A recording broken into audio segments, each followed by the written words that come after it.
Walter Johnson froze as flight attendant Heather Wilkins demanded he vacate his first-class seat. "These seats aren't for your kind," she whispered venomously.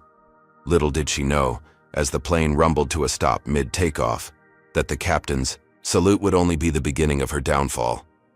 Before we dive into this powerful story of justice, let me know where you're watching from in the comments.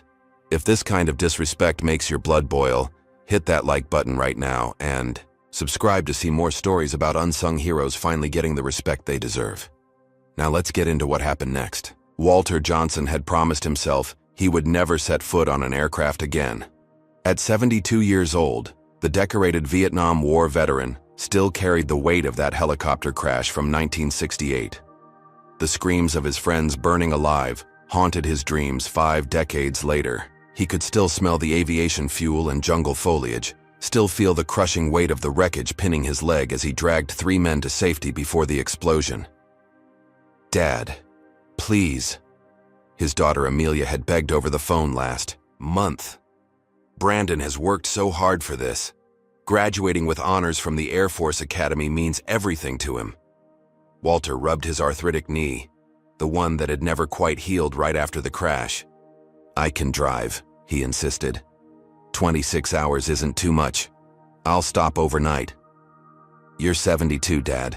Your doctor said long drives are bad for your circulation. Brandon wants his grandfather there and he wants you healthy." Walter stared at the faded photo on his mantle. 22-year-old Walter in uniform, arm thrown around his best friend Samuel, both grinning despite knowing what waited for them in the jungle. Samuel hadn't made it home. Neither had Reginald or Thomas or 14 others from their unit. "I promised them I'd never fly again," Walter whispered into the phone. Amelia's voice softened. "Dad, they wouldn't want you to miss this. They'd want you to be there for Brandon." His grandson had his mother's determination and Walter's stubbornness. The boy had overcome every obstacle to earn his place, despite the challenges that came with being a young black man pursuing a military career. Walter had taught him that serving your country didn't always mean your country would serve you back, but it was worth fighting for the America that could be. "I got you a first-class ticket," Amelia continued. "More legroom for your knee. A comfortable seat. Direct flight. 6 hours and you'll be here." After 3 sleepless nights, Walter had finally agreed. Now, standing in the crowded Atlanta airport terminal, he regretted that decision. The security line stretched endlessly. Despite his military ID, the TSA agent scrutinized his passport with suspicious eyes, asked him to step aside for random, additional screening while waving through white passengers behind him. "Arms out, sir," the agent commanded, waving the metal detector wand over Walter's body. His service medals jingled in his carry-on bag. Walter closed his eyes, remembering similar treatment when he'd returned from Vietnam. The country he'd bled, for still seeing his skin before his sacrifice. The whites-only signs might have disappeared, but the attitudes lingered like smoke damage after a fire. "Got somewhere important to be?" the TSA agent asked, taking his time examining Walter's cane.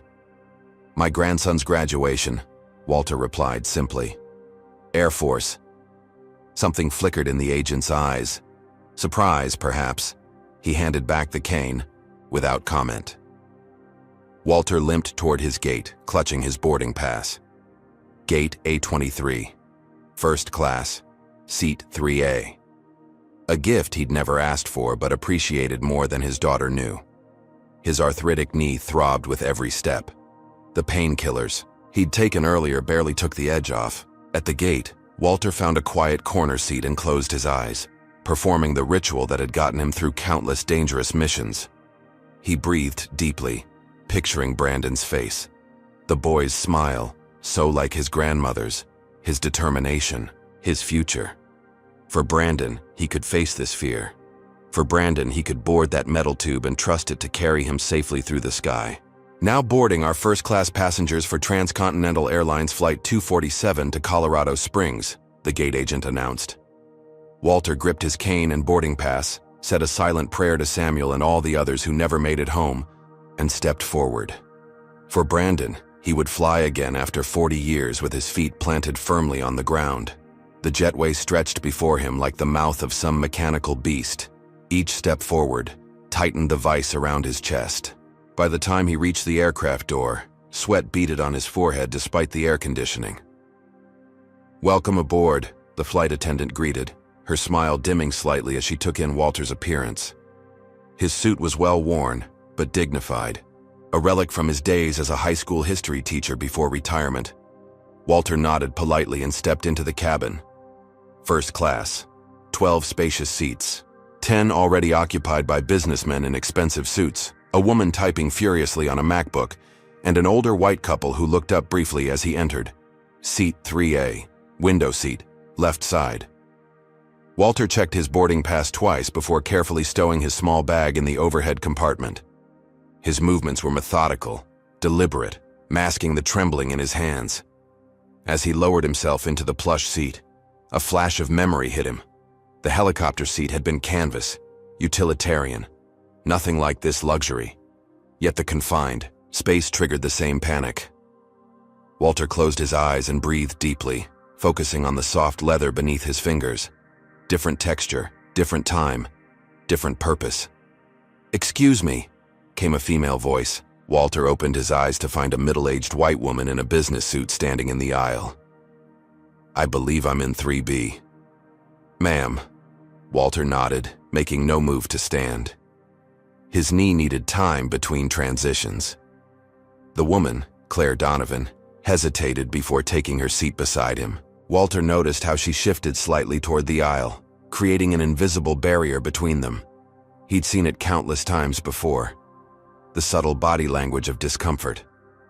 He turned toward the window, gazing at the airport workers loading luggage into the belly of the aircraft, wondering if Brandon would be proud or ashamed of his decision to endure this journey and all its indignities. The first sign of trouble came during the pre-flight beverage service. Flight attendant Heather Wilkins moved down the aisle with practiced efficiency, her blonde hair pulled into a tight bun, her makeup impeccable. "Good morning, sir. What can I get you before takeoff?" she asked the businessman across the aisle. "Sparkling water with lime, please," he replied without looking up from his laptop. "Of course." Heather served him with a flourish before turning to the couple in row 2. "And for you today?" "Mimosa for me," the woman answered. "Coffee black for my husband."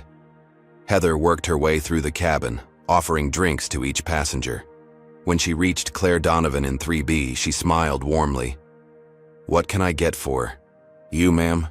"Just water, please," Claire responded, glancing briefly at Walter before returning to her phone. Heather placed a napkin on Claire's tray table, set down the water, and then stepped back, turning toward the next row without acknowledging Walter. Walter cleared his throat softly. "Excuse me, miss." Heather's smile tightened as she half-turned. "I'll be right with you," she said dismissively before continuing to the passengers behind. Walter sat quietly, hands folded in his lap, watching as every other first-class passenger received their pre-flight beverage. When Heather passed by again, he tried once more. "Pardon me, miss. Could I get some water, please?" Heather paused, her eyes narrowing slightly. "We're preparing for departure. Seatbelt sign is about to come on." Walter nodded toward the other passengers, all enjoying their drinks. "I understand. Just water would be fine." Heather's smile never reached her eyes. "I'll see what I can do." She never returned with his water. Walter wasn't surprised. As the son of a janitor who had grown up in segregated Alabama, he'd faced far worse than being denied a beverage. Still, the familiar sting of humiliation burned in his chest. 40 years since he'd worn his country's uniform in a foreign jungle and still fighting for basic dignity at home. The flight attendant's behavior didn't go unnoticed. Claire Donovan glanced, uncomfortably between Walter and her own water glass. She opened her mouth as if to say something, then closed it again. Heather Wilkins had worked for Transcontinental Airlines for 11 years.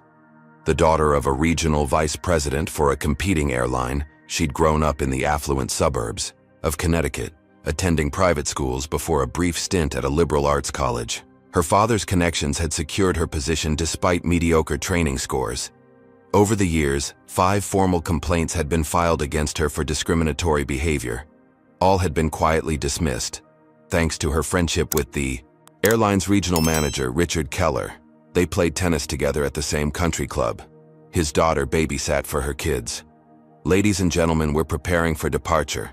Please ensure your seatbelts are fastened, tray tables are up, and seats are in their upright position, came the announcement over the intercom. Walter secured his seatbelt and closed his eyes, reciting a silent prayer for safety. The engines rumbled beneath them, and sweat beaded on his forehead as the aircraft began to push back from the gate. That's when Heather returned, standing over him with a clipboard. "Sir, it appears there's been a mistake with your seating assignment." Walter opened his eyes. "Pardon me? This flight is overbooked in first class. I need you to relocate to economy." Her voice was professional but cold, loud enough for nearby passengers to hear. Walter reached for his boarding pass in his jacket pocket. "There must be some misunderstanding. My ticket is for seat 3A. Heather's smile tightened. "Yes, there was a computer error. We need this seat for another passenger. I can show you to economy." Walter glanced around. Every seat in first class was occupied except for one, 5C, at the back of the cabin. "That seat there is empty," he pointed out. "It's reserved," Heather replied quickly. "There's a deadheading crew member joining us." Walter had flown enough in his military days to know airline terminology. Deadheading meant an off-duty crew member traveling to another location, but something in Heather's tone told him this was a fabrication. "I paid for this seat," he said quietly. "My daughter purchased it specifically because of my medical condition." He gestured discreetly toward his knee. Heather's expression hardened. "Sir, I need you to comply with crew member instructions. It's a federal requirement." Around them, other passengers began to take notice.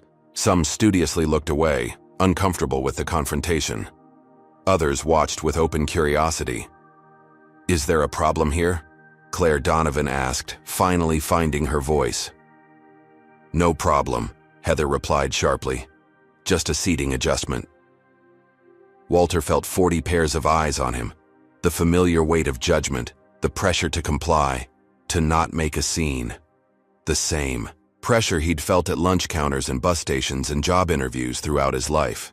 "May I speak with the captain?" Walter asked, his voice steady despite the hammering of his heart. Heather's nostrils flared slightly. "The captain is preparing for takeoff. This isn't negotiable. Either move to economy, or I'll be forced to have you removed from the flight." The whispers began immediately. A businessman across the aisle muttered, "Something about these people always causing problems." An older woman in row 4 shook her head disapprovingly. Walter felt the walls closing in. Missing Brandon's graduation would break the boy's heart. Making a scene might mean being banned from flying altogether. "These seats aren't for your kind," Heather whispered venomously, leaning close so only Walter could hear. "First class means first-class citizens." The words hit Walter like physical blows. He'd heard similar sentiments throughout his 72 years. From elementary school teachers, from military commanders despite his exemplary service, from bank loan officers and restaurant hosts and real estate agents. He thought of the medals in his carry-on, the Purple Heart, the Bronze Star, the Commendation, from President Nixon himself. None of it mattered to this woman who saw only his skin.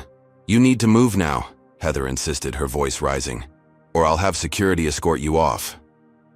Walter slowly reached for his cane, dignity intact despite the humiliation burning through him. He'd survived war. He'd survived this too. "I have my orders," he said quietly, more to himself than to her. As Walter Johnson gathered his carry-on bag, leaning heavily on his cane to stand, the ripple effect of the confrontation spread throughout the first-class cabin. Some passengers stared out windows or at screens, pretending not to notice the unfolding injustice. Others whispered behind cupped hands, their eyes darting between Walter and Heather. Claire Donovan shifted uncomfortably in seat 3B. The marketing executive had spent 20 years climbing corporate ladders, learning when to speak up and when to remain silent. This moment challenged everything about her carefully constructed, professional persona. "This isn't right," she thought, watching Walter's weathered hands trembling slightly as he collected his belongings. The wedding ring he still wore despite being widowed for 12 years. The way he maintained his dignity despite the public humiliation. 3 rows back, College student Tyler Rodriguez had already captured 5 minutes of the interaction on his smartphone. The 20-year-old journalism major recognized a story unfolding before his eyes. "You don't have to move, sir," Tyler called out, his phone still recording. "Your ticket gives you the right to that seat." Heather shot him a warning glance. "Please stay out of this. Airline seating is at the discretion of the crew." "Is it also at your discretion who gets pre-flight beverages?" Tyler challenged. "I noticed he was the only person in first class you didn't serve." Air Marshal David Chen observed silently from seat 4D. Dressed in civilian clothes, he monitored the escalating situation, noting Heather's body language and tone. After 20 years with the Federal Air Marshal Service, he recognized the difference between legitimate security concerns and personal prejudice. From the last row of first class, an elderly white woman with a crown of silver hair slowly stood up. Barbara Williams, 78, gripped the seats for support as she made her way forward. "Young lady," she addressed Heather, her Southern accent thick with disapproval. "I was a teacher in Mississippi during integration. I recognize discrimination when I see it." Heather's professional smile faltered. "Ma'am, please return to your seat. We're preparing for takeoff." "I marched with Dr. King," Barbara continued undeterred. "I've seen this before. Different decade, same hatred." The cabin grew unnaturally quiet as passengers processed this public call-out. Walter stood frozen in the aisle, caught between humiliation and unexpected support. "Is this how Transcontinental Airlines treats its passengers?" called a man in a business suit. "Based on their appearance?" "I paid for this seat," Walter repeated quietly. "My daughter bought it because of my medical condition."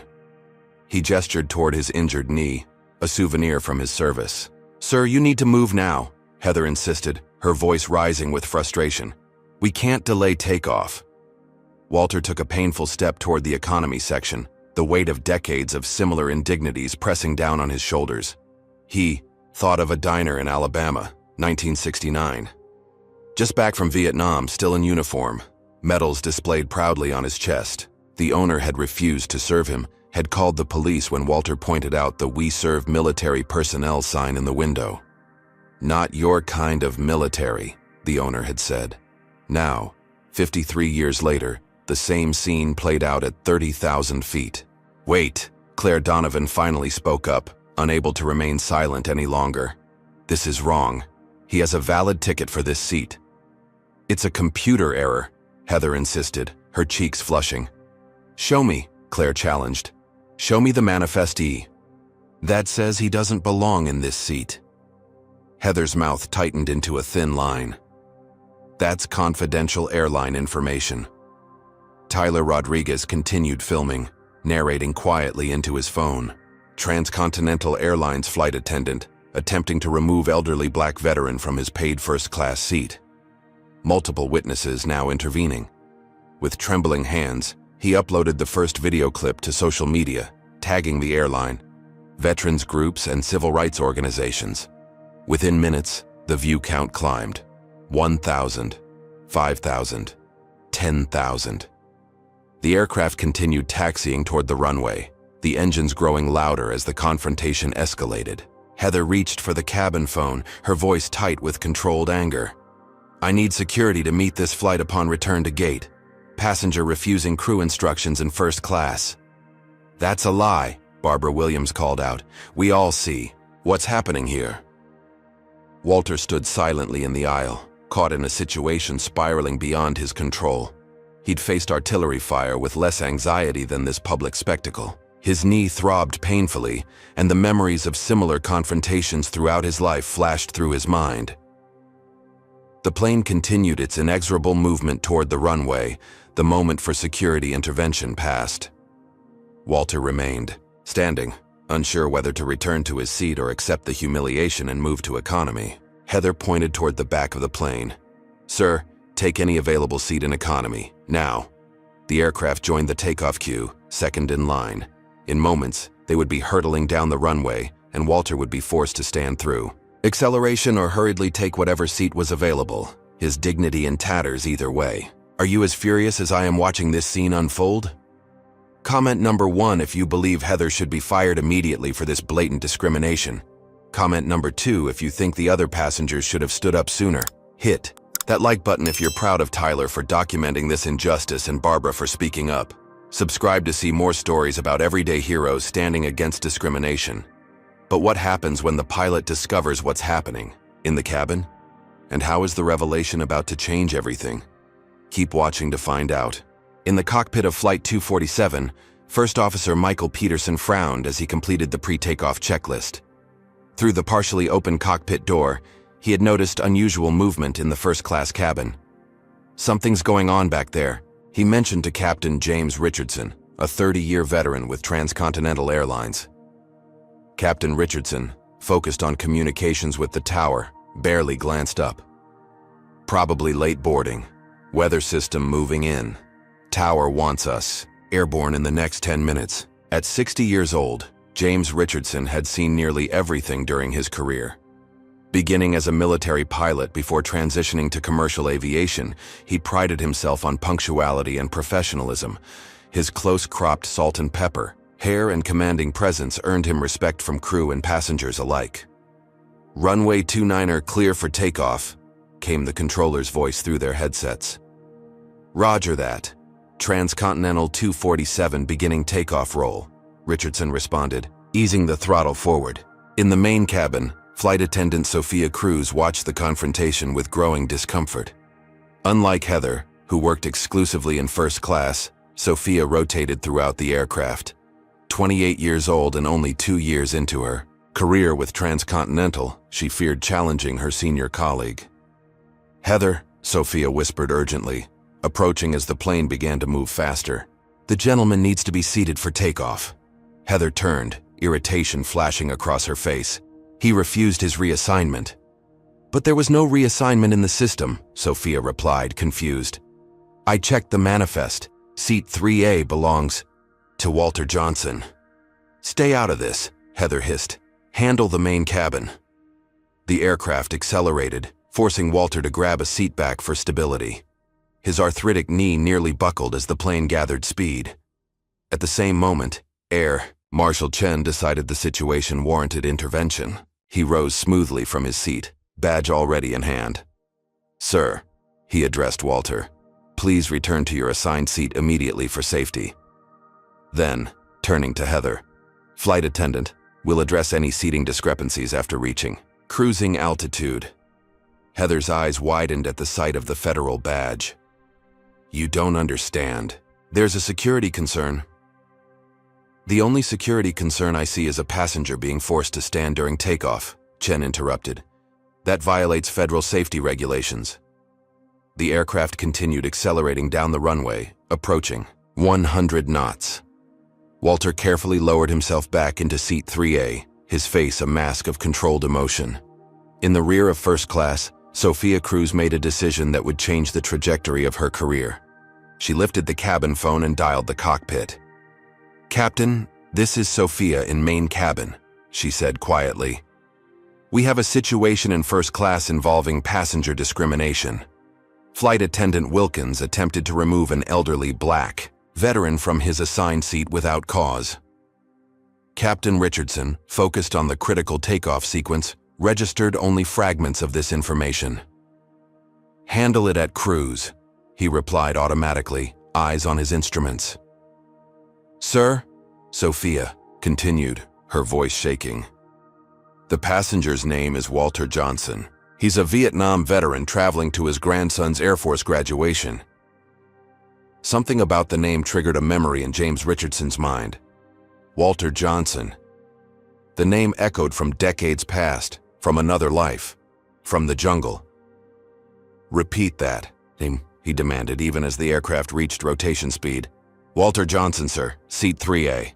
The world seemed to slow around Captain Richardson as 35-year-old memories crystallized. Walter Johnson. Staff Sergeant Walter Johnson.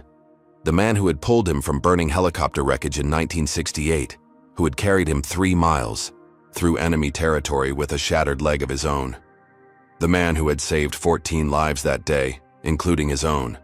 The man who had received the Medal of Honor from President Nixon while Richardson watched from a wheelchair, his brother in arms. The aircraft lifted off the runway, climbing through 100 feet, 200, Standard procedure demanded absolute focus during this critical phase of flight. James Richardson had never deviated from standard procedure in 30 years of commercial flying, until now. Tower, Transcontinental 247, requesting immediate return.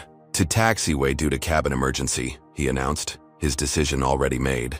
Transcontinental 247, confirm emergency nature.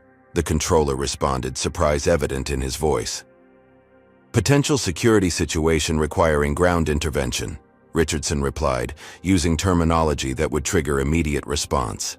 Understood. Cleared to abort takeoff sequence. Return to taxiway Charlie, hold position. First Officer Peterson stared in shock as Richardson reduced throttle and initiated the uncommon maneuver. Captain, what's happening? Walter Johnson is on this aircraft, Richardson said, his voice tight with emotion, and someone is denying him the respect he's earned. The sudden deceleration threw passengers forward against their seatbelts. Gasps and cries of alarm spread through the cabin as the aircraft, rather than continuing its climb, leveled off at 400 feet and began a gentle turn back toward the airport. Ladies and gentlemen, First Officer Peterson announced over the intercom, following emergency protocols. Remain calm and seated with your seatbelts fastened. We're returning to the taxiway for a brief technical check. In first class, confusion. Reigned. Tyler Rodriguez continued filming as the aircraft completed its unusual maneuver, his journalism instincts telling him something unprecedented was unfolding. The plane's turning around, he narrated into his phone. Something's happening. Heather grabbed the cabin phone, her face flushed with anger and fear. Captain, why are we returning to the taxiway? We have a schedule to maintain. Secure the cabin, Ms. Wilkins, came Richardson's curt reply. I'm coming out. As the aircraft settled onto the taxiway, the cockpit door opened. Captain James Richardson emerged, his uniform impeccable, his bearing military precise despite his 60 years. The cabin fell silent as he surveyed the first class section, his eyes finally settling on the elderly black man in seat 3A. Walter Johnson looked up, confusion giving way to shock as recognition dawned in his eyes. Jimmy Richardson? Walter whispered, his voice barely audible. The captain's weathered face broke into a smile that erased decades. Staff Sergeant Johnson, he replied. It's been a long time. The silence in the first-class cabin was absolute as Captain James Richardson stood in the aisle, his commanding presence drawing all eyes. Some passengers clutched armrests nervously, conditioned by years of post-9/11 air travel to fear any deviation from routine. Is this a security threat? A businessman asked anxiously. Are we in danger? Richardson shook his head slowly, his eyes never leaving Walter Johnson's face. No threat. Just a grave injustice I needed to address personally. Walter stared back, decades falling away as he recognized the young lieutenant he'd pulled from burning wreckage 35 years earlier. The boy had been 25 then, his legs crushed in the helicopter crash, screaming for his mother as Walter dragged him to safety through enemy gunfire. Now that boy stood before him as a 60-year-old airline captain, the years mapped in, the lines of his face but the eyes unchanged. Ladies and gentlemen, Richardson addressed the cabin, his voice carrying the authority of both his captain's rank and his military background. I apologize for the unexpected maneuver, but I couldn't continue this flight under the current circumstances. He took 3 measured steps toward Walter's seat, his posture military straight despite the low cabin ceiling. This man, Richardson continued, gesturing toward Walter, is Staff Sergeant Walter Johnson, United States Army, Vietnam, recipient of the Medal of Honor, our nation's highest military decoration. Murmurs spread through the cabin as the significance registered. Tyler Rodriguez's live stream counter ticked rapidly upward, 250,000 viewers now watching the scene unfold in real time. On April 16, 1968, our helicopter was shot down behind enemy lines. The fuel tank exploded on impact. I was pinned in the wreckage, my legs crushed. Richardson's voice remained steady, but emotion burned beneath the professional veneer. Staff Sergeant Johnson, despite being injured himself, returned to that burning helicopter 3 times, pulling survivors to safety, before dragging 14 of us through the jungle to evacuation coordinates. Walter's eyes glistened with unshed tears as the memories flooded back. The heat of the flames, the smell of burning metal and flesh, the weight of the wounded men, the constant fear of enemy patrols. He carried me on his back for 3 miles, Richardson continued. His own leg torn open to the bone from shrapnel. He refused evacuation until every man was accounted for. Heather Wilkins stood frozen, her face draining of color as she realized the magnitude of her error. 14 families still have fathers, grandfathers, and great-grandfathers because of this man's courage, Richardson said, his voice rising with controlled emotion. I have lived 47 years, had 3 children and 5 grandchildren because Walter Johnson valued my life above his own safety. The captain turned to face Heather directly. And you tried to remove him from his rightful seat? Denied him basic courtesy? Humiliated him in front of other passengers? Heather's mouth opened and closed without sound, her carefully constructed world collapsing around her. Richardson turned back to Walter, and in a move that left the cabin breathless, stood at attention and offered a formal military salute. Staff Sergeant Johnson, he said, his voice thick with emotion. It has been my honor to wait 47 years to return this salute. Walter struggled to his feet, his arthritic knee protesting, his back straightening as decades of military discipline returned to his body. He returned the salute crisply, his weathered hand steady at his brow. The cabin erupted in spontaneous applause, led by Barbara Williams, whose tears flowed freely down her lined cheeks. Even the most detached business travelers set aside their laptops to acknowledge the moment unfolding before them. Ladies and gentlemen, Richardson addressed the cabin once the applause subsided. Staff Sergeant Johnson is traveling to Colorado Springs to see his grandson graduate from the Air Force Academy with honors, the next generation of his family continuing a legacy of service. He turned to Heather, his expression hardening. Ms. Wilkins, you are relieved of duty on this flight. Please gather your belongings and report to the chief purser at the terminal. Captain, I didn't know, Heather began. That's precisely the problem, Richardson interrupted. You didn't need to know he was a hero to treat him with basic human dignity. Sophia Cruz stepped forward. I'll take over the first-class service, Captain. Richardson nodded his approval. Ms. Cruz, please ensure Staff Sergeant Johnson receives the comfort and respect his ticket entitles him to, and that his service to this country deserves. Tyler Rodriguez's live stream counter hit 1 million viewers as he captured Sophia, escorting Walter back to his first-class seat with a level of deference usually reserved for visiting dignitaries.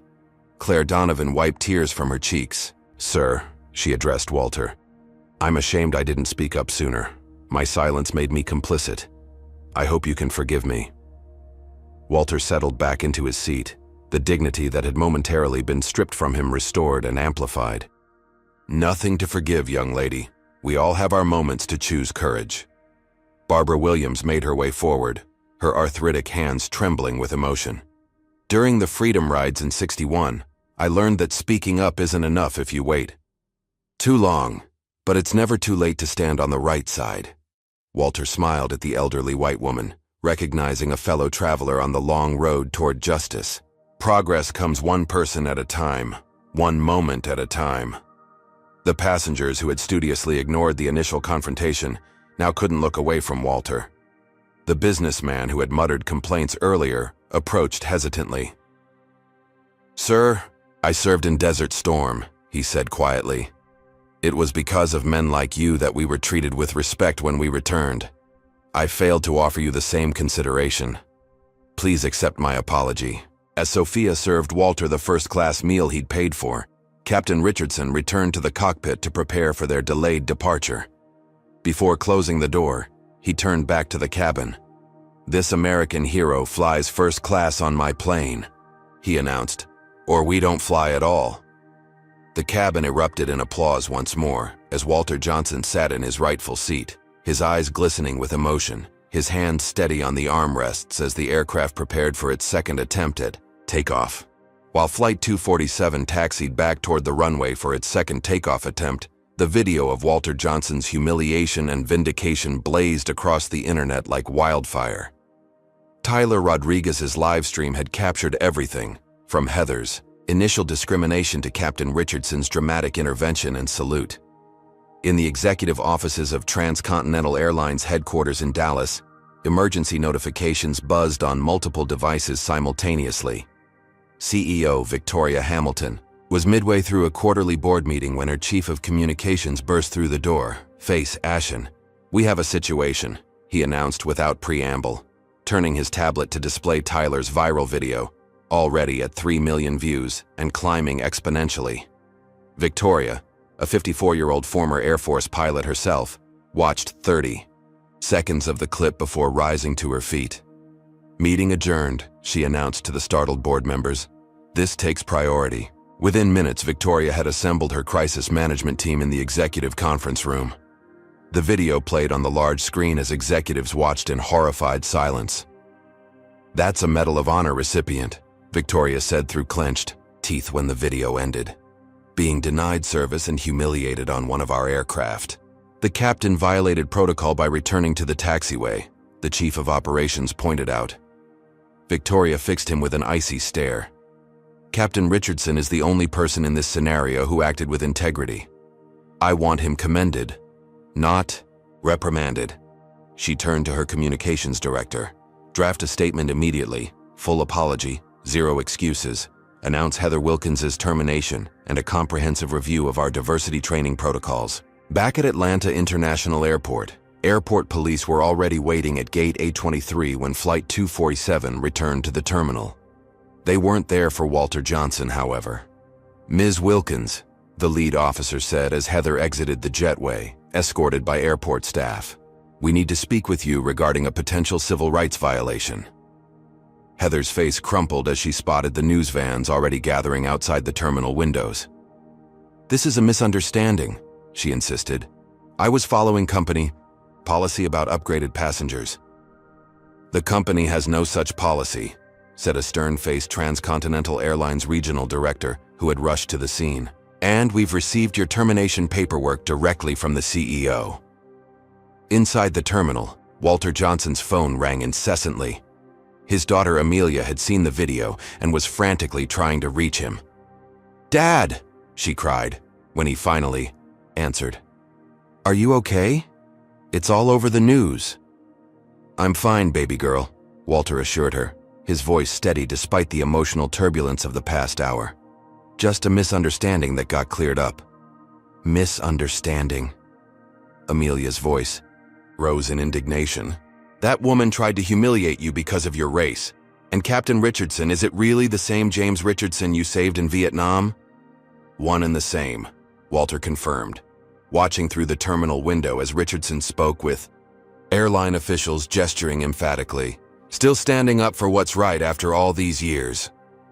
As Walter waited in the first-class lounge, access insisted upon by the apologetic regional director, a parade of passengers from Flight 247 approached to shake his hand, request photos, and offer apologies for not intervening sooner. Claire Donovan pressed her business card into his palm. "My company has a foundation that supports veterans' causes," she told him. "I'd be honored if you'd speak at our next benefit." Barbara Williams settled into the chair beside him, her arthritis making her movements slow but deliberate. "In 1963, I stood at the Lincoln Memorial and heard Dr. King speak of his dream," she said quietly. "We've come so far, and yet moments like today remind us how far we still have to go." Outside the first-class lounge, Transcontinental employees huddled around smartphones and tablets, watching the viral video with expressions ranging from horror to outrage.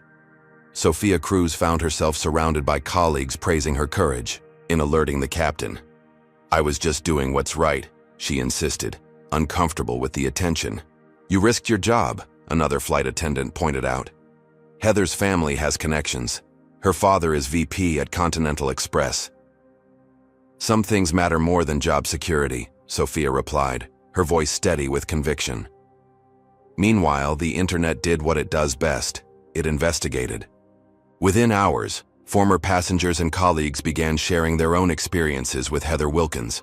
A black executive recounted being repeatedly ignored during a first-class flight while white passengers received prompt service. A Latino family described being questioned about their first-class tickets despite having proper boarding passes.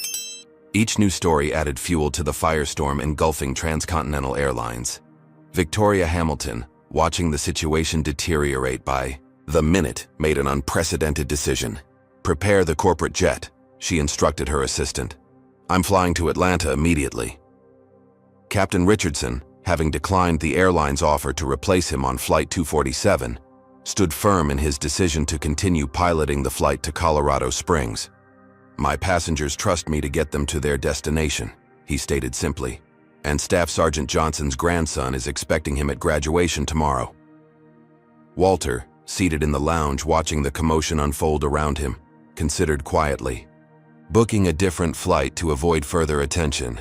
The media presence was growing by the minute, and the last thing he wanted was to become the center of a national conversation about race. "You're thinking of disappearing, aren't you?" Captain Richardson asked, settling into the chair across from Walter.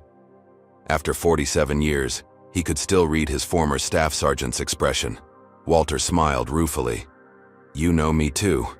"Well, Lieutenant, still not comfortable in the spotlight." "Don't let them win again, brother," Richardson said quietly.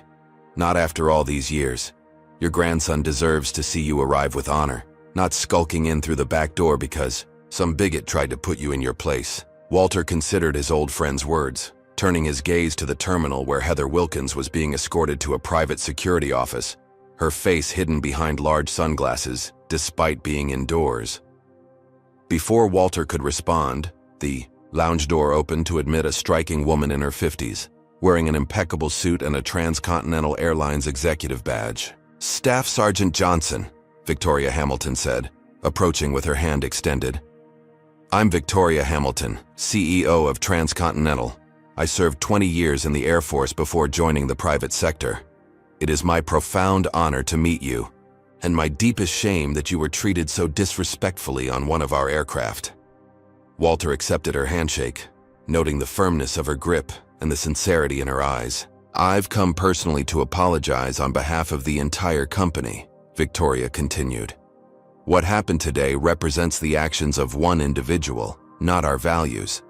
But it also highlights failures in our training and culture that I take full responsibility for addressing."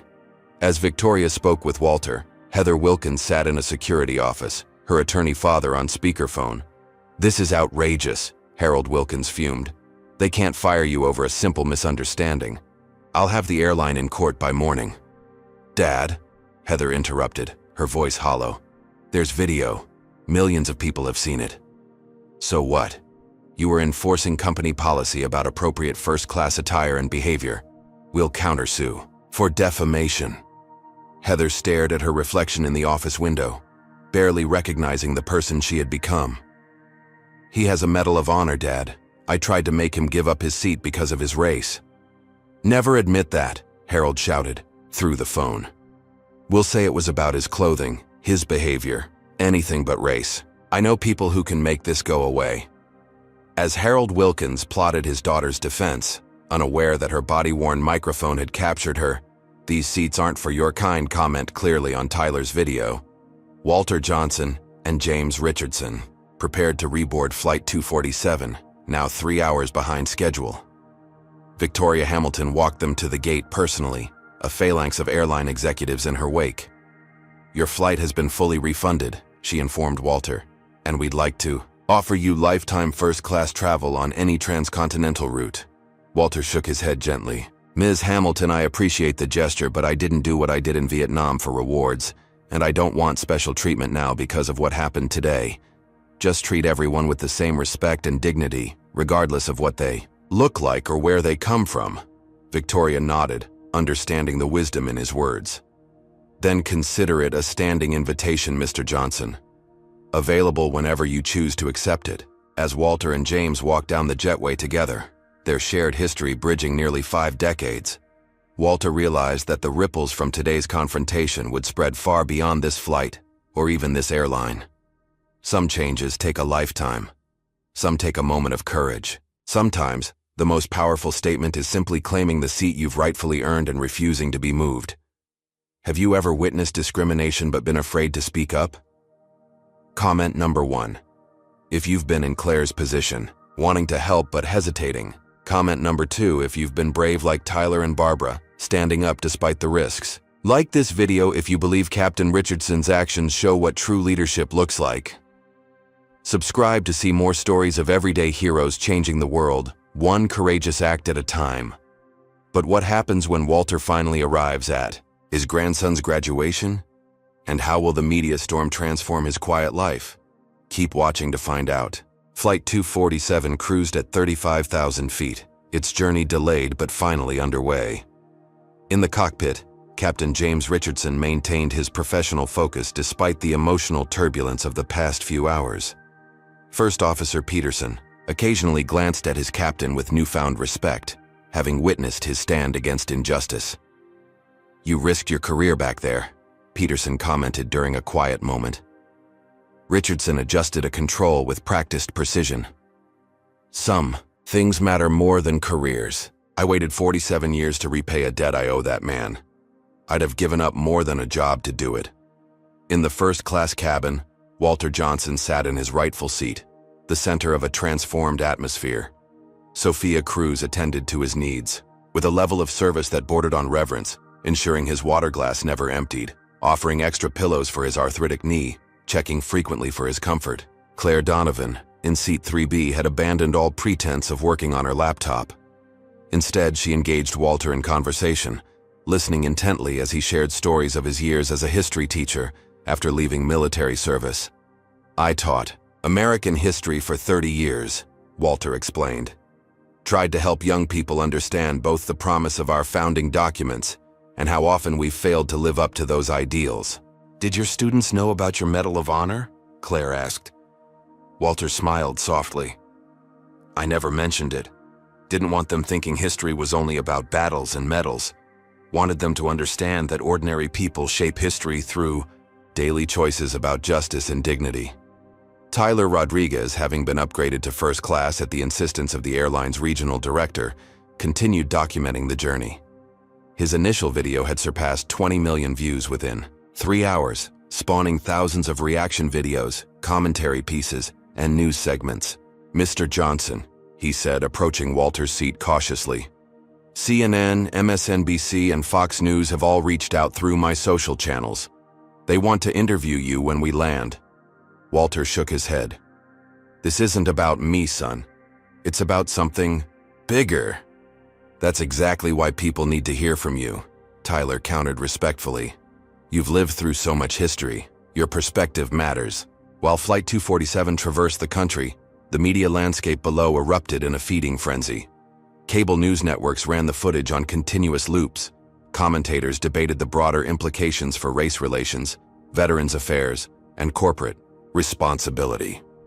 Transcontinental Airlines' social media team worked frantically to address the tsunami of comments flooding their channels. CEO Victoria Hamilton, having returned to headquarters, approved a comprehensive statement that acknowledged the incident without equivocation, announced Heather Wilkins's termination, and outlined immediate steps to address systemic issues. The statement concluded, "Today we failed not only Mr. Johnson but our own stated values. We are grateful for the courage of those who spoke up, and we commit to ensuring this never happens again on our aircraft." Archive footage from 1968 surfaced on news broadcasts. Grainy film showing a young Walter Johnson ramrod straight in, his dress uniform, receiving the Medal of Honor from President Richard Nixon. The citation read aloud detailed his extraordinary heroism in rescuing 14 comrades from a burning helicopter while under enemy fire, despite his own severe injuries. Veterans organizations mobilized rapidly. The American Legion, VFW, and disabled American veterans issued joint statements condemning the treatment of Walter Johnson and calling for greater awareness of discrimination faced by veterans of color. At Barksdale Air Force Base in Louisiana, Airman First Class Brandon Johnson watched the unfolding story in stunned silence, surrounded by fellow cadets in the common room. His grandfather, the quiet, dignified man who had taught him about service and sacrifice, was suddenly at the center of a national conversation. "That's your grandfather?" His roommate asked incredulously. The Medal of Honor recipient? Brandon nodded, emotion tightening his throat. He never talks about it. Never wanted special treatment or recognition. Base Commander Colonel Teresa Alvarez entered the room, approaching Brandon with purpose. Airman Johnson, in light of today's events, we'd like to arrange special recognition for your grandfather at tomorrow's ceremony. With your permission, of course. Meanwhile, back on Flight 247, Walter dozed fitfully, decades of memories washing. Over him in waves, the helicopter crash, the searing heat of napalm, the weight of Lieutenant Richardson across his shoulders as he navigated hostile territory. The years of subtle and not-so-subtle discrimination upon his return. The pride of watching his daughter graduate college, the first in their family, the birth of his grandson Brandon. He awoke to find James Richardson seated beside him, having turned over the controls to his first officer during a quiet stretch of flight. "Lot of attention waiting for you on the ground, Walt," Richardson said quietly. "Media, military brass, probably some politicians looking for a photo op." Walter sighed heavily. Never wanted to be a symbol or a cause. Just wanted to serve my country, raise my family, live with dignity. Richardson nodded understanding. Sometimes we don't choose our battles. Sometimes the battle chooses us. On the ground, the story continued expanding in unexpected directions. Former colleagues of Heather Wilkins came forward with accounts of previous discriminatory behavior that had gone unaddressed. 3 former passengers provided evidence of formal complaints they'd filed that had been dismissed by the airline.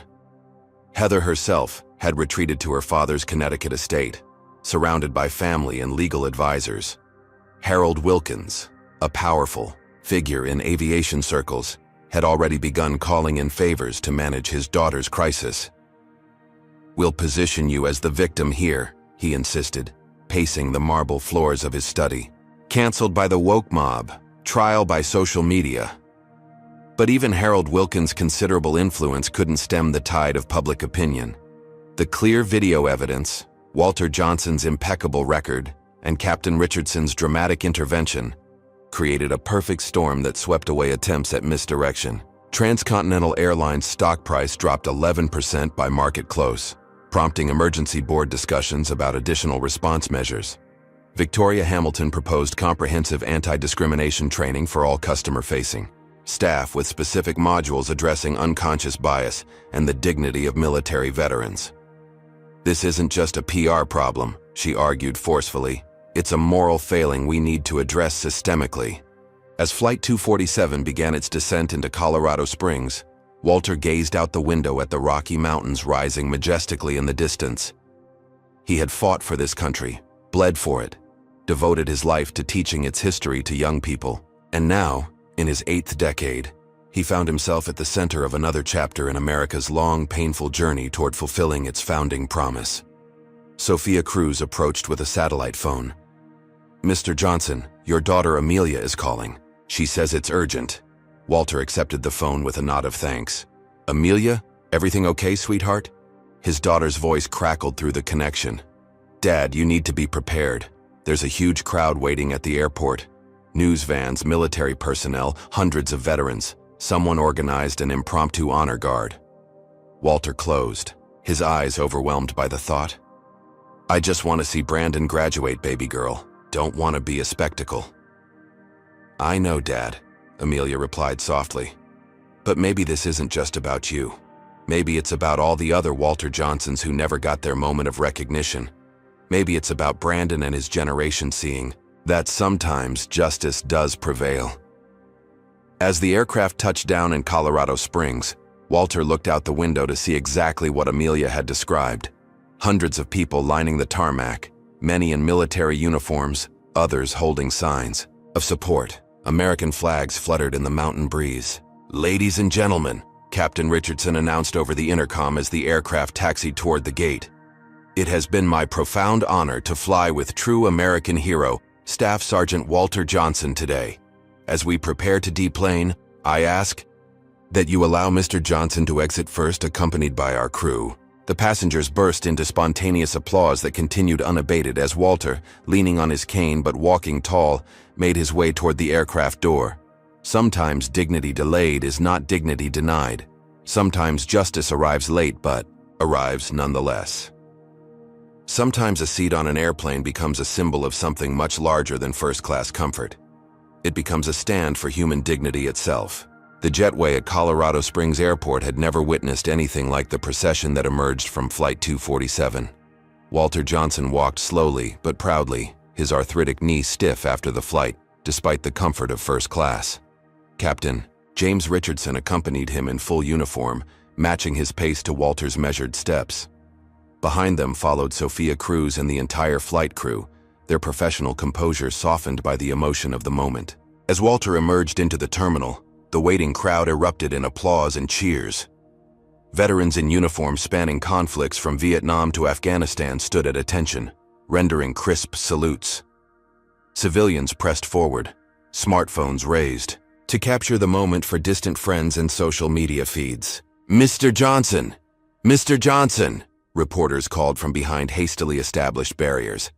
"How do you feel about what happened today?" Walter blinked against the flash of cameras, momentarily overwhelmed by the sensory assault. In that instant of hesitation, a tall Air Force officer in full-dress blues stepped forward from the crowd, creating a buffer between Walter and the media frenzy. "Staff Sergeant Johnson," the officer said, rendering a perfect salute. "General Robert Stevens, United States Air Force. I served under your command in Quang Tri Province, 1968. You won't remember me. I was a green lieutenant, barely out of the academy. But I've never forgotten you."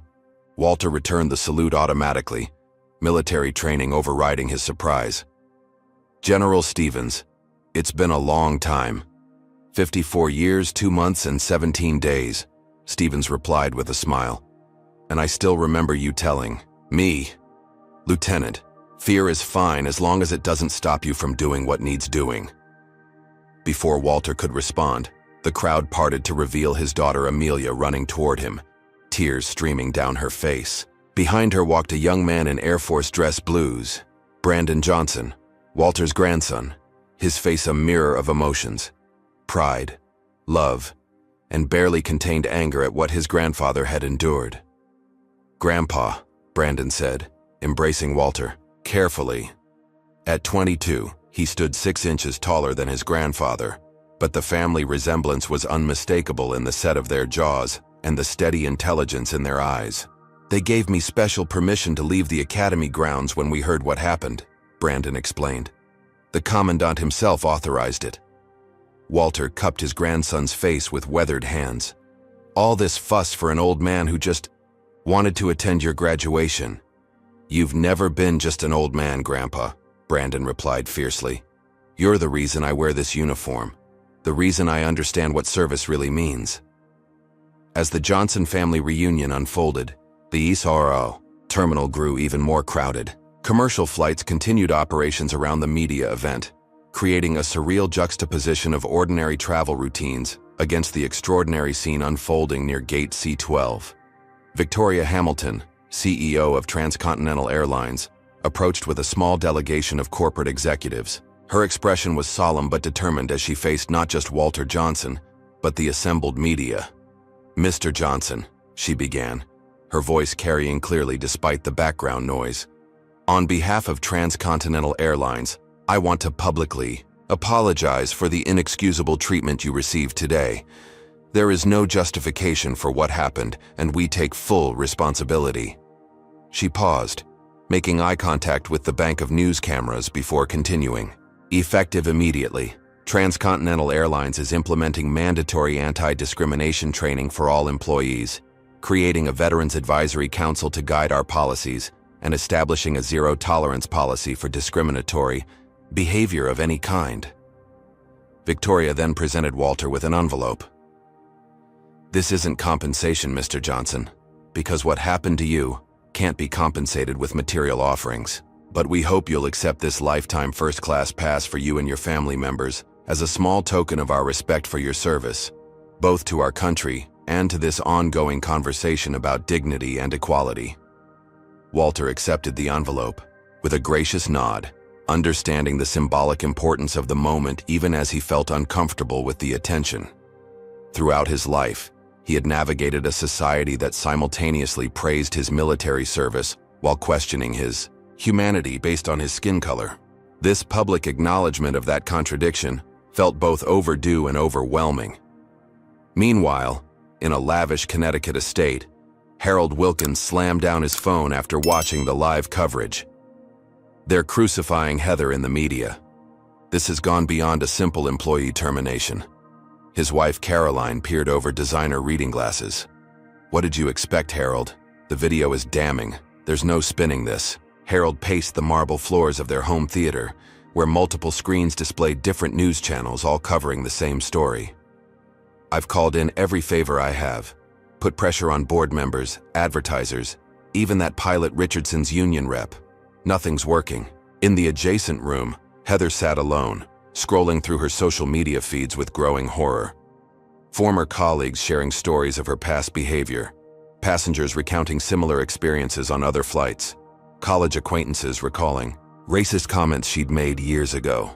Her carefully constructed life was unraveling post by post, tweet by tweet. Back in Colorado Springs, Walter found himself seated in a hastily arranged VIP lounge, surrounded by military officers, airline executives, and media representatives. The simple journey to see his grandson graduate had transformed into something far beyond his expectations or desires. "Mr. Johnson," a CNN reporter asked, microphone extended, "do you believe what happened to you today reflects a broader problem in American society?" Walter considered the question carefully, aware that his words would carry weight beyond this moment. "What happened today wasn't exceptional," he finally said. "It was just exceptionally visible. For many Americans who look like me, these indignities are so common, they barely register anymore. We swallow them, work around them, teach our children how to navigate them." He gestured toward his grandson, standing proudly in his uniform. "Brandon here will graduate tomorrow as an officer in the United States Air Force. He'll wear the same uniform, serve the same flag I did. My hope is that his service will be honored regardless of his appearance, and that he'll never have to fight for a seat he's rightfully earned."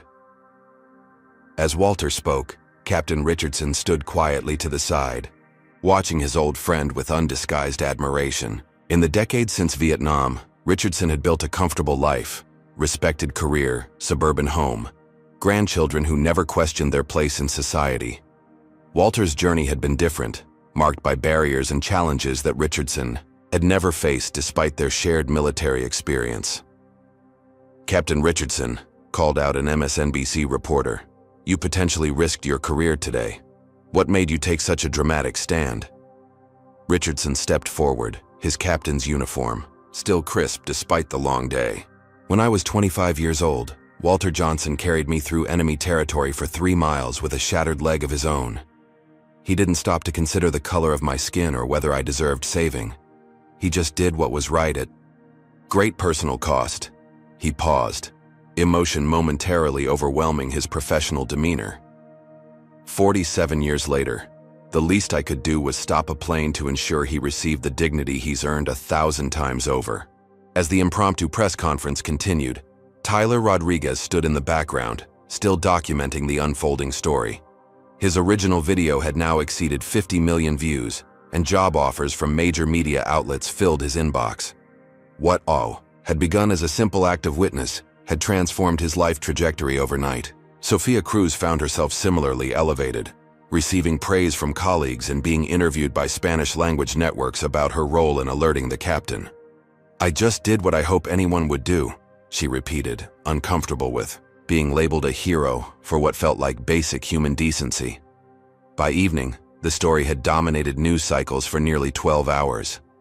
Political figures issued statements, celebrities shared the video with personal commentaries, and historians contextualized the incident within America's complex racial history.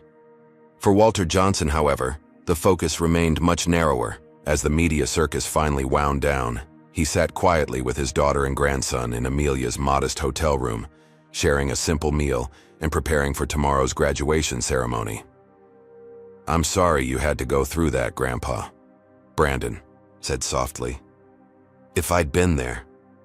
Walter reached across the table to squeeze his grandson's hand. then you'd have been upset and possibly endangered your own career. Sometimes the fight isn't about confrontation in the moment. It's about changing the systems that make such moments possible. Amelia watched her father and son with tears glistening in her eyes. The 3 generations of their family represented a timeline of American progress. Walter's generation fighting for basic rights and dignity, her own benefiting from those hard-won gains while facing more subtle barriers, and Brandon's inheriting both the progress and the unfinished work of equality. "Tomorrow is your day, son," Walter told Brandon firmly. "I didn't come all this way to steal your spotlight or turn your achievement into a referendum on American race relations. Tomorrow we celebrate you and your hard work." Brandon nodded, but his expression remained troubled. "It's just hard to celebrate when I know what you went through just to be here." Walter's weathered face creased into a smile. "Every generation hopes the next one will have it better. That's the whole point. Your graduation tomorrow, that's my victory too." Night fell over Colorado Springs. Walter stood at the hotel window gazing toward the silhouetted mountains. He thought of Samuel and the others who hadn't made it home from Vietnam, of the long journey from that burning helicopter to this moment, of all the seats denied and battles fought along the way. Tomorrow his grandson would graduate, continuing a legacy of service despite the contradictions and complexities of that choice. Tomorrow represented everything Walter had fought for, not just in the jungles of Vietnam, but in the countless small moments of standing his ground in a country that too often questioned his right to exist in certain spaces. Sometimes dignity comes in dramatic moments caught on camera for millions to witness. But more often, it comes in quiet persistence, in refusing to surrender the ground you've rightfully earned, in boarding the plane again and again despite knowing the journey might bring humiliation alongside destination. Walter Johnson had never sought to be a symbol or a cause, but as he prepared for his grandson's graduation, he accepted that sometimes history chooses its witnesses rather than the other way around. Sometimes a seat on an airplane becomes about much more than transportation. It becomes about the fundamental question of who belongs where and who gets to decide.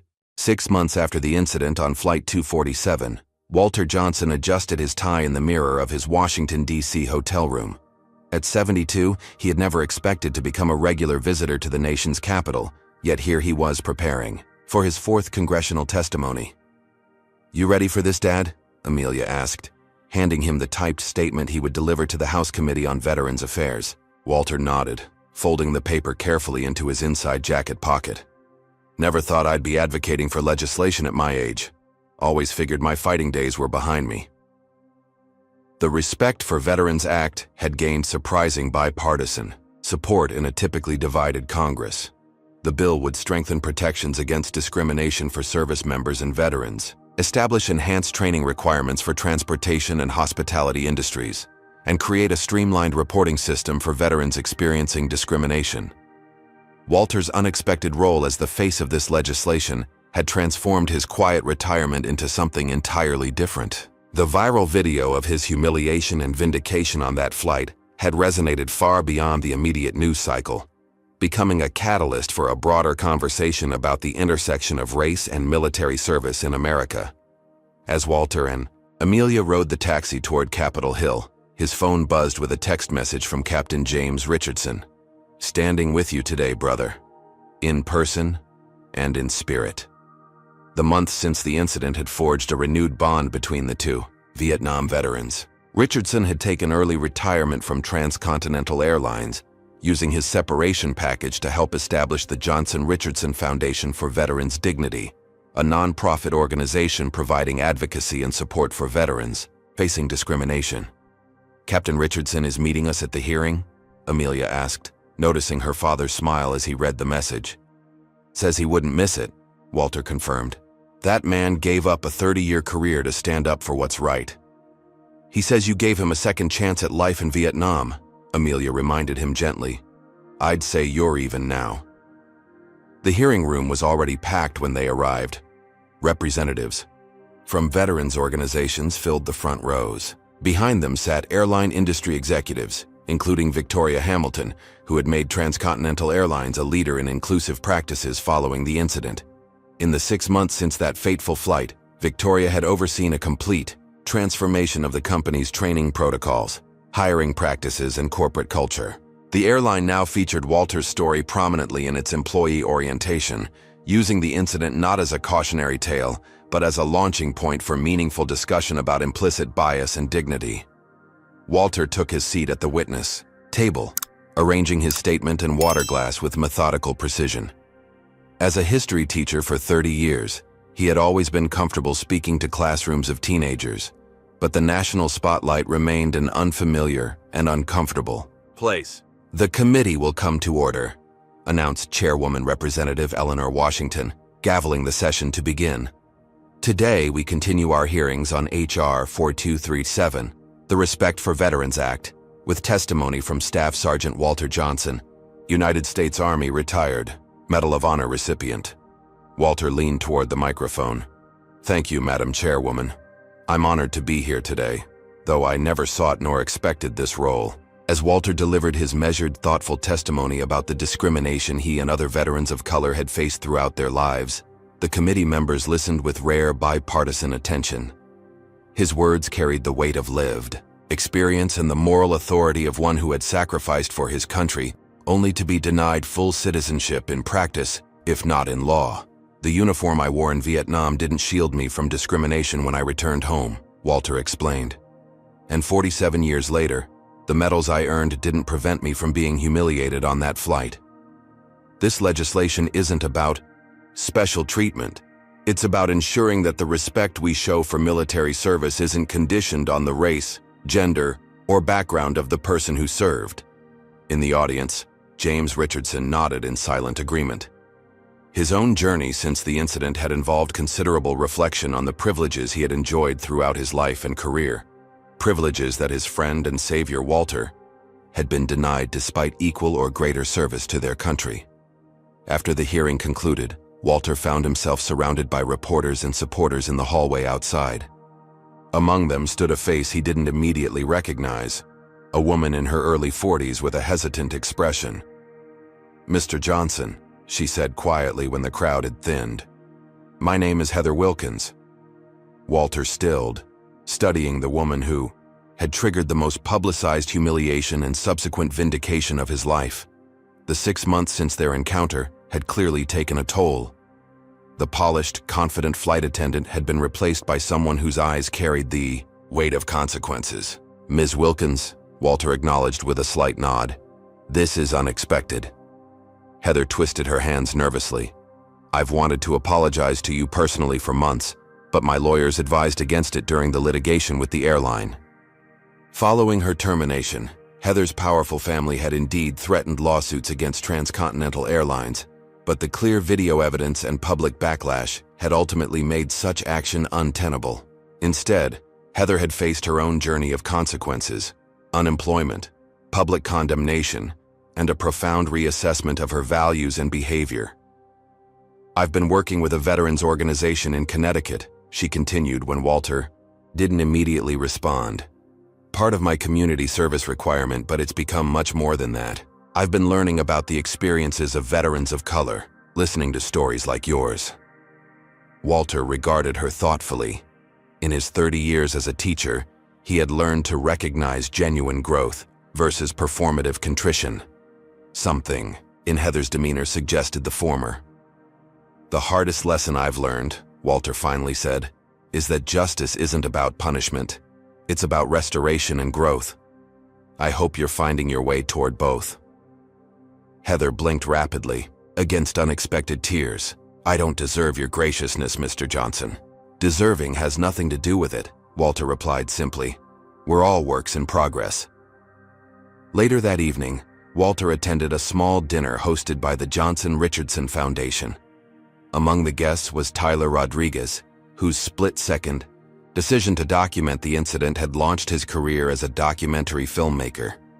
His feature, First Class Citizen, about Walter's life and the broader issues of race and military service, had recently won awards at 3 film festivals. "Your grandfather would be proud," James Richardson told Brandon Johnson, who had received his first promotion since graduating from the Air Force Academy. Following in his footsteps, but hopefully facing fewer barriers, Brandon, resplendent, in his dress uniform, shook his head slightly. I'm not sure anyone could truly follow in his footsteps. I'm just trying to honor his legacy by serving with the same integrity. Claire Donovan approached their table, representing her company's foundation, which had become a major donor to veterans' causes following her experience on Flight 247. Mr. Johnson, the corporate diversity initiative we launched based on your story has now been adopted by 17 Fortune 500 companies. Walter accepted the news with characteristic humility. Change happens when people with power and privilege recognize injustice and take action. You could have remained a silent bystander that day. You chose differently. Across town, in the boardroom of Transcontinental Airlines, Victoria Hamilton presented the quarterly results to her executive team. Our customer satisfaction metrics have increased 27% since implementing the new training protocols, she reported. Employee retention is up, complaints are down, and we've received industry recognition for our diversity initiatives. All because of one incident? Questioned a skeptical board member. No, Victoria corrected firmly. All because we chose to learn from one incident rather than dismiss it. All because we recognized that what happened to Walter Johnson wasn't an aberration. It was a symptom of deeper issues we needed to address systemically. Back at the foundation dinner, Walter found a quiet moment alone with Barbara Williams, the elderly white woman who had been one of the first passengers to speak up during the confrontation. In the months since, they had developed an unexpected friendship, even partnering on educational initiatives about civil rights history. Did you ever imagine back in those Freedom Rider days that you'd still be fighting these battles in your 70s? Walter asked her. Barbara's laugh lines deepened around her eyes. I hoped not, certainly. But the arc of history is long. As Dr. King reminded us, we bend it as we can, when we can, where we can. The dinner concluded with the announcement that the foundation would be funding scholarships for minority students pursuing careers in aviation, pilots, engineers, executives, to help transform the industry from within. As Walter prepared to return home the following day, he stood at his hotel window overlooking the monuments and memorials that defined Washington's skyline. The Jefferson Memorial, the Washington Monument, the Lincoln Memorial. Tributes to imperfect men whose words about equality and justice had always existed in tension with the reality of American life. His phone rang, displaying Brandon's number. Everything okay, grandson? Walter answered. Just wanted to tell you I got my flight assignment, Brandon replied, excitement evident in his voice. I'll be piloting C-17s out of Dover next month. Walter closed his eyes, emotion welling unexpectedly. His grandson would fly massive transport aircraft for the same country that had once questioned Walter's right to sit in a first-class seat. Progress, imperfect, but real. I'm proud of you, son, Walter said, his voice thick with feeling. So proud. After ending the call, Walter picked up the framed photograph that now traveled with him everywhere. A picture taken moments after. Flight 247 had landed in Colorado Springs 6 months earlier. Walter Johnson and James Richardson in the center, surrounded by military personnel of all ages, races, and genders, all rendering salutes to the elderly black veteran who had needed to fight one more battle for dignity long after his war had officially ended. The following morning, Walter boarded his flight home. As he approached the gate, the airline staff recognized him immediately. Thank you for your service, Mr. Johnson, the young black gate agent said with genuine respect. Walter nodded, accepting the gratitude with quiet dignity, as he had hundreds of times since becoming a reluctant public figure. When he reached his seat in first class, a seat he had purchased himself despite numerous offers of free tickets, he settled in with the comfortable familiarity of a traveler who finally felt entitled to the space he occupied. The flight attendant, a young woman with a bright smile, approached. Mr. Johnson, it's an honor to serve you today. Is there anything I can get you before takeoff? Just water, thank you, he replied, the exchange remarkable only in its ordinariness, the simple respect that should have been his all along. As the plane lifted off, Walter gazed out the window at the sprawling Capitol below, thinking of all the battles fought on that ground for the soul and conscience of America. His own contribution was just one thread in a tapestry woven by millions of hands across generations. The flight attendant returned with his water, placing it carefully on his tray table. "My grandfather served in Vietnam too," she said. "He told me your story inspired him to finally start talking about his experiences." Walter smiled. "Sometimes the most important battles are the ones we fight with ourselves. To speak up, to stand firm, to keep going when dignity is denied." 6 months earlier, he had boarded a flight as a reluctant traveler, an old man simply trying to reach his grandson's graduation. Today he flew as something more. A symbol, yes, but more importantly, a man who had helped bend the long arc of history just a little more toward justice. As the aircraft reached cruising altitude, Walter closed his eyes, thinking of Samuel and the others who hadn't returned from Vietnam. "Mission accomplished, brothers," he whispered to himself. Not the mission they had been assigned in that distant jungle, but the longer, harder mission of making America live up to its promises for all its citizens. The true measure of progress, Walter had come to believe, wasn't in grand gestures or viral videos. It was in the mundane moments, being served a glass of water without hesitation, occupying space without justification, existing without explanation or apology. In the end, the most revolutionary act had been the simplest, claiming the seat he had rightfully earned and refusing to be moved. What moment in this story touched you the most?